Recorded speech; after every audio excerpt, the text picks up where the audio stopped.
It's 10 o'clock. I'm Kirsty Young. Tony Blair has tonight given Stephen Byers his full support after another day of spin in the Martin Sixsmith saga. The Transport Secretary brushed aside calls for his resignation during a roasting in the Commons, but he did admit saying his chief press officer should leave government service. And this view is strengthened by the events of the last few days. Mr. Sixsmith should not be given a job elsewhere in government. Well, tonight Mr. Sixsmith criticised those who turned on him in the Commons. I thought some of the gratuitous insults against me were uncalled for. I certainly don't want to get into a slanging match with Stephen Byers, but I do welcome the fact that he admitted that he wasn't totally truthful at the weekend about this affair.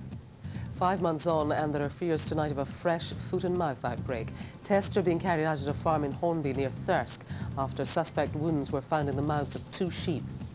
Children as young as 12 could be electronically tagged under radical plans to cut juvenile crime.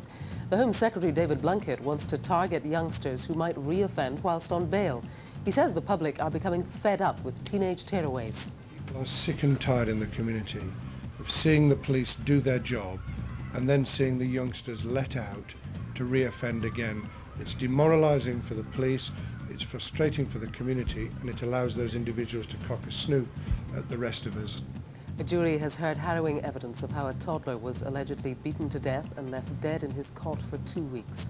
2-year-old Sam's mother, Emma Back, denies cruelty, whilst her boyfriend, Aaron Goodman, denies murder. Parts of Britain are tonight recovering after gale force winds and heavy rain left a trail of destruction. Dozens of roads and bridges were closed as winds of up to 90 miles an hour wreaked havoc. Lorries were blown over and trees felled across the country.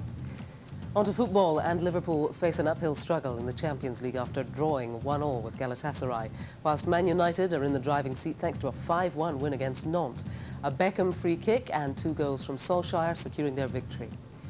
On to the FA Cup, and Everton survived an early scare to go through to the quarter-finals. Crewe were 1-up at the breaks thanks to a Dean Ashton strike, but the Premiership side hit back with Kevin Campbell grabbing a 2-1 winner.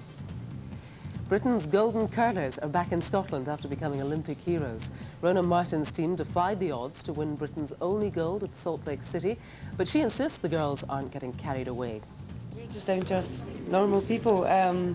You know, we play the sport because we love the sport, and that's it. They're now celebrating, with the party likely to go on long into the night. Finally, let's take a look at tomorrow's weather then. It's going to be windy again, with some heavy and wintry showers in the west. Top temperature will run about 10. That's it. 5 News is back tomorrow at noon. Have a good night.